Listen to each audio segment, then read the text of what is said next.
USD 435 update on Eagle Community Television is brought to you by Memorial Health System Rehabilitation and Sports Medicine.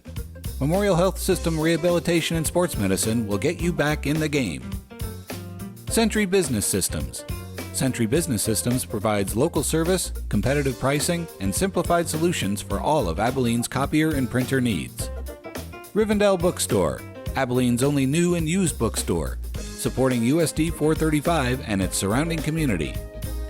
Abilene Physical Therapy and Sports Rehab. At Abilene Physical Therapy and Sports Rehab, wellness is your goal and our mission. You're more than a patient, you're family. Reynolds Real Estate. Buying or selling a home? Call Reynolds Real Estate at 263-7151 to speak to our professional realtors today. The Brian Teichman Agency in Abilene. Come see the Brian Teichman Agency in Abilene for all your insurance coverage under one roof. Pursue your dreams. We'll protect them. And Eagle Communications. Our community connected. Hi, Dennis Weiss, Eagle Communications with the USD 435 update, and today we're all about middle school kids, my absolute very favorite. Ron Wilson, how you doing? Good, very good. How's things over to middle school? Oh, it's busy time of the year. Lots of activities going on, lots of excitement. This is always a fun time of the year because of just everything that comes with the spring, and so we're excited about what's happening. Lots of state testing that's going on, of course, and that's always adds a new dimension. But also we have lots of extracurricular activities that come with the spring, band programs, vocal programs, some of our forensics debate students are doing some things, so lots of things. So folks probably don't know this, but you guys don't even have a heating system at the middle school because of all the energy that comes off the kids. Yeah. You don't need one. You could say that. You could say that. You could say that. Some days we don't need it. That's right. Well, what a tremendous opportunity to work with kids at that age.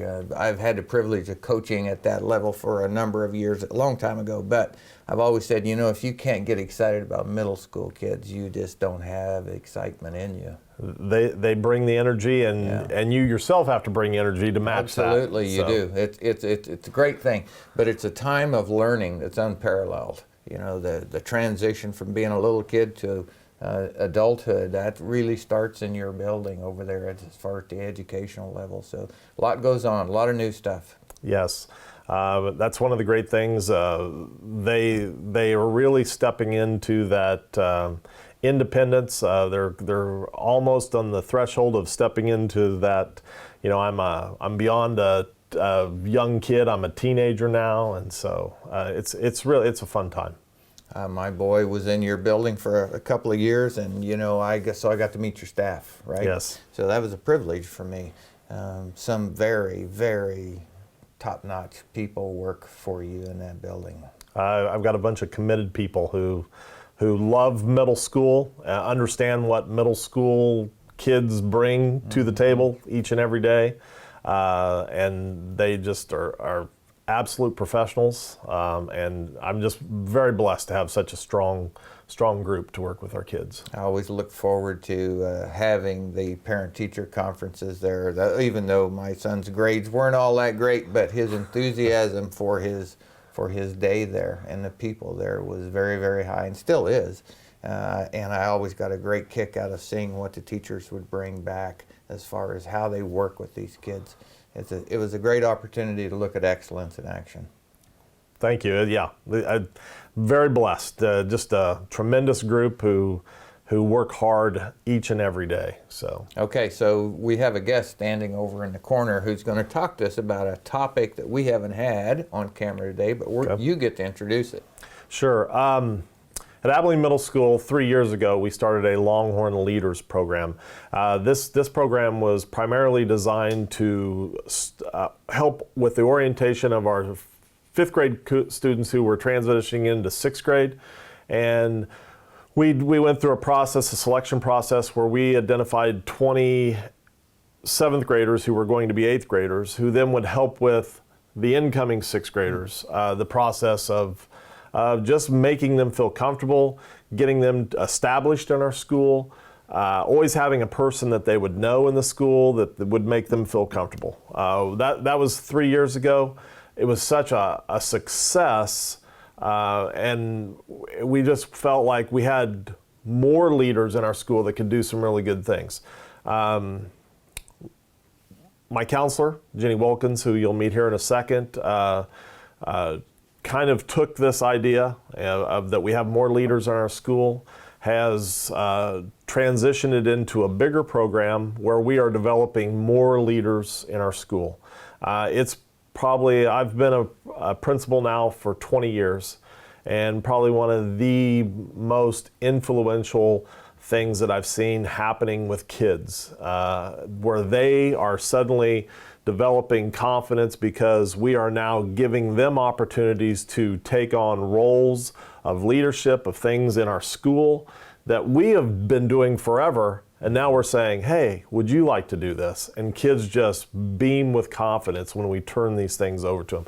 And just some great things are happening in our school. Just things I'm extremely proud of and happy that we get the opportunity to share them. That's very exciting. Well, Ron, that's good news. Can't wait to put Jenny in the chair and hear about this.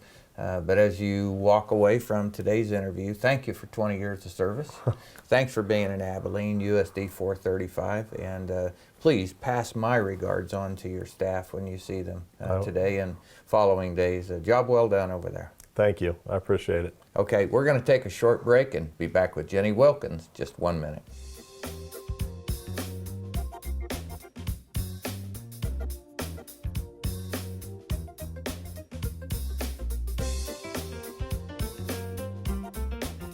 Hi, Dennis Weiss, back with Jenny Wilkins, and from what Ron Wilson just told us, you're not only some of the idea person behind the idea, but you're the person who makes it work every day. So tell us about leadership at the middle school, but first answer this question.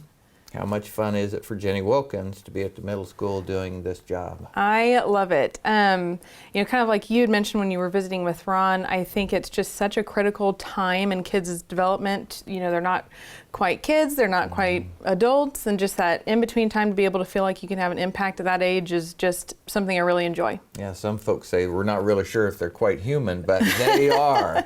They sure are. They are. We were all there.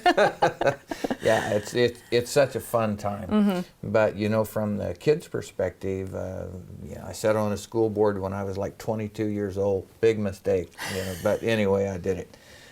But I remember thinking about middle school, because how do you adapt bringing a fifth grader in to a new environment, or in some cases just 7 and 8, depending on how people run their middle school. But it's a time of change in people's life, so that makes it critically important. Right. That it's done well. Right. A lot of transitions happening for kids, at that age, just developmentally, and then also just the fact, like you said, moving from 5th grade to 6th grade, that transition of moving to a new building and a new school and a new expectations. Lockers. Right, exactly. Kids a lot taller than you. Right, exactly. And so really, some of our student leadership that we've developed has really come from that need of seeing a need of wanting to make sure that our 5th graders feel welcome, that they feel comfortable, that they feel confident coming into our building. And so that's really kind of what started our original Longhorn Leaders project. Was we wanted to have some 8th grade students who had been there, want them to be in charge of really helping those kids transition into our school and making sure that they feel welcome in our building. How long have you been in the middle school, Jenny? This is my 2nd year. 2nd year, okay. Mm-hmm. I remember you must have been in your 1st year, because I remember reading an article in the paper about a kindness initiative, and it had your picture, and that's when I realized you were there, number one. But I thought, how important is that? Mm-hmm. What a great way to start a leadership initiative, if you will, is focus on kindness. Right. Well, I think I think most of us can agree that there can be a lot of negativity in the world today, and mean comments and put downs and things like that can really, hurt people and hurt their development and hurt the way that they, function. And so we really wanted to kind of take a proactive stance to that. We usually do it in October, which is nationally Bullying Awareness Month. Okay. We wanted to take a preventative stance on that to say, okay, Kindness Promotion Month. Like, we really want to teach kids what it means to just be good people and be good to each other and be kind to each other, the opposite of bullying. So really want to not even get to that point. We want it to be focused on preventing it by just encouraging kids to treat each other with kindness and with respect. Yeah, that's a great point. Bullying's the last step in the anti-kindness. Right. It's not the first. Right. The first is choosing not to be kind. And if you have kindness working for you in your population, you won't have a bullying problem. Right, exactly. And I think it's been such a great thing to see our kids really kind of blossoming as a result of it. They enjoy it. When we have our Kindness Week, our kids are involved in so many different projects throughout the week where they're doing surprise act of kindness to people and things like that. And you can just see how good it feels for them being not only the ones who are receiving that kindness, but also the ones who are giving that kindness as well. So that's been a good shift in thinking, I think, at our building, of just going from bullying prevention to really actually having bullying prevention by promoting kindness and promoting just respect of other people. And this leadership program, I'm confident it's taken on lots of dimensions since you first thought of it. Right. So just tell us what it is, how it's working, and what you expect for it in the future. Sure. Well, like Ron said, it kind of began through Longhorn Leaders. What we were seeing is we have 20 spots open for Longhorn Leaders, which is just our 8th grade leadership team. Right. And what we were seeing is we would have 70 or 80 kids apply for those spots. And Longhorn Leaders has been such a wonderful thing for our kids who are able to have those 20 spots, but our thinking kind of shifted to, well, what about the rest of the kids, who had that confidence and in their abilities and their leadership skills and wanted to step up into a leadership role? We need to have something for those kids too. And so what we started this year is we just have a school-wide leadership program. Kids 6th through 8th can participate. It's all voluntary. And so what they do is they fill out an application. We've got 25 different leadership teams that range in their mission and focus that our kids can choose to participate on. And it ranges from, book leaders who, they're kids who really love to read and want to recommend books for our student body. We've got, military outreach, who they work with our, kids who have military parents. We have outreach to elementary schools, just a wide range of leadership opportunities for our kids, because we want them to really explore what their interests are and find what they're good at and find what they're confident and, and just build that confidence in their abilities in each of those areas. So we have 25 different teams that our kids can voluntarily participate as leaders. And each of these teams are student-led. The projects are student-directed. We want our kids to really take ownership of our school, what their projects are, what their goals are. We want them to learn how to manage within a group and work through, accomplishing their goals. We have opportunities for different leadership teams to collaborate together. For example, we have, our military outreach leadership team that I mentioned. They've done care packages as a group for our members of our military, but then they've also collaborated with our technology leadership team to actually figure out a way to live stream our 8th grade graduation so people who are deployed can actually watch our 8th grade graduation. And it's student-led, student-developed. So, what a wonderful thing to listen to you describe, Jenny. We sat in the home of Dwight David Eisenhower, Abilene, Kansas, and one of the greatest leaders the world's ever seen.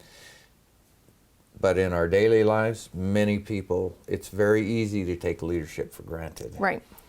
But all you have to do is live or work or play somewhere where there is that absence of leadership, and you'll see chaos. So, whether it's your favorite sports team, it doesn't take much to look at that and say, who's leading the success there? And if you can't point to that person or group of people, they're probably not going to be the champion of the week or the month or the year. And that's just as true in middle school as it is at the highest level of Dwight David Eisenhower, that leadership has to be developed. Right, and I couldn't agree more. And that's really what we want. What we were thinking is, okay, we want our kids, when they graduate from high school, what do we want for them? We want them to be successful. We want them to be able to work with other people well. We want them to be leaders in their world. And we can't expect that from them if we don't give them opportunities to develop that. And so we really want to have so many opportunities for them to really step up, gain their confidence and their skills, practice their abilities of working with other people, of setting goals, of reaching those goals. And it's been wonderful to see our kids step up in these different roles that they've developed. And that's another thing that's kind of been neat about the leadership program is we really kind of keep it open-ended too. You know, these are our teams that we have right now, but if you see a need in our building that you feel like you've got the right skill set to meet and to address, put it down. We want you to be doing the leadership role that you feel like you are able to handle. And so that's really come up, you know, our students have really come up with some pretty neat ideas as far as that goes as well. And something else that I'm excited about with our leadership program, and Ron mentioned a little bit before about being blessed with our staff that we have. Each of these groups has what we call a teacher advisor, and they really do take an advisory role. They are not the ones leading the group. They're not the ones setting the goals, the expectations. They're kind of there to bounce ideas off of for our kids. And so at the start of the school year, I needed to ask for 25 volunteers, which anyone who's ever had to get volunteers rounded up for something knows how hard that can be, and especially teachers who work above and beyond. And I had each of those spots filled in a minute. I mean, we had 25 staff members who all stepped up and said, yes, we want to do this for our kids. Speaks to the quality of the staff. Absolutely. What's your title there? I'm a school counselor. Okay, and I asked that for a reason. School counselor. I remember my school counselor. I think of when I was in high school was the first school counselor my school ever had, and we all said, "What's he for?" You know? So right. we found out for a lot of things, but I think about here we are today. We're sitting here in 2016, and what's a school counselor for? Well, if of all the things that I could pick on the dartboard of things that could be done, promoting leadership would be right in the center for me as a person. Right. I think that just like the kindness initiative solves bullying, leadership solves so many things in life that we can't predict, you or I, either one, about this population of kids as they go out into the world. You hear in political discussions, in community discussions, we need somebody to step up and do X, Y, Z. You know what the primary missing component of that sentence is? We need somebody to step up. Up to what? Up to leadership. Right. And then get in front. Other people come along, but if nobody ever steps up and steps out, right, nobody comes. I agree, and that's where I feel like, you know, we really focus on what is our end goal, what's our end game, what do we want to have our kids be and be able to accomplish by the time they leave our school district. And really our thinking is we want them to be motivated, we want them to be successful, we want them to be leaders, confident, we want them to be kind, we want them to be respectful. And so everything that we're putting in place now, we want that to lead to where we want our kids to be down the road, and want to make sure that they have all of the opportunities, that they have the support to be able to be successful in that area. As we sit here and visit, you know, it's a long time since 1950. And I don't know if this was true in 1950. It was true in my 1960s grade school experience, I suppose. And that is that there was a different way of preparing kids for life. Our entire society worked a little differently in those days. Much of the leadership work probably happened at home.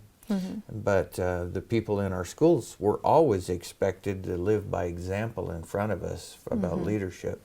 But as I even think about my school experience, I think about those professionals who showed us how to be leaders, who demonstrated and gave us opportunities to practice. But we didn't have anything like this. My point to the camera is, I'm not so sure in today's world of where very few families have enough time at home to do all the things we want to do, that a school is well served without something like this in a middle school. Right. I think this is one of the coolest things I've heard about, and I'm just so enthusiastic. I'm very excited too. I mean, the things, you know, we weren't really sure how it was all going to work when we were getting things off the ground of, you know, okay, is this going to be something that the kids gravitate towards? Is this going to be something that they want to get involved in? And this is our first year doing it. We have had over 200 kids each semester who have stepped up and volunteered. That's it's not half of your population. Over half. And they haven't it's not required. It's not, something that's mandatory that they have to do. It's over 200 kids every semester who said, yes, I want to do something to better our school, to better our community. I feel like I've got the right skills for it, so I'm going to do it. That's so encouraging. Well, I know with Jenny Wilkins in charge of the program, they'll have a great example of kindness and leadership. Well, thank you. So standing there in front of them and the other staff people there, it shows by their volunteerism Right. to help you in this program, and leadership from Ron Wilson and frankly Dr. Guy, who sits at that Absolutely. desk over there. All of that makes this good thing happen. So I think leadership was so exciting for me to hear about at the middle school. When you see Jenny Wilkins on the street or at West Country Mart, you should say hello and say thanks for providing leadership to our middle school kids. We encourage you to get involved with USD 435 in any positive way possible. Sure enjoyed seeing you today, Yes. Jenny. You too. Thank Good you for having work. me. Thank you. Folks, I'm Dennis Weiss for Eagle Communications, wishing you a great day. USD 435 update on Eagle Community Television is brought to you by Memorial Health System Rehabilitation and Sports Medicine. Memorial Health System Rehabilitation and Sports Medicine will get you back in the game. Century Business Systems. Century Business Systems provides local service, competitive pricing, and simplified solutions for all of Abilene's copier and printer needs. Rivendell Bookstore, Abilene's only new and used bookstore, supporting USD 435 and its surrounding community. Abilene Physical Therapy and Sports Rehab. At Abilene Physical Therapy and Sports Rehab, wellness is your goal and our mission. You're more than a patient, you're family. Reynolds Real Estate. Buying or selling a home? Call Reynolds Real Estate at 263-7151 to speak to our professional realtors today. The Brian Teichman Agency in Abilene. Come see the Brian Teichman Agency in Abilene for all your insurance coverage under one roof. Pursue your dreams, we'll protect them. And Eagle Communications, our community connected.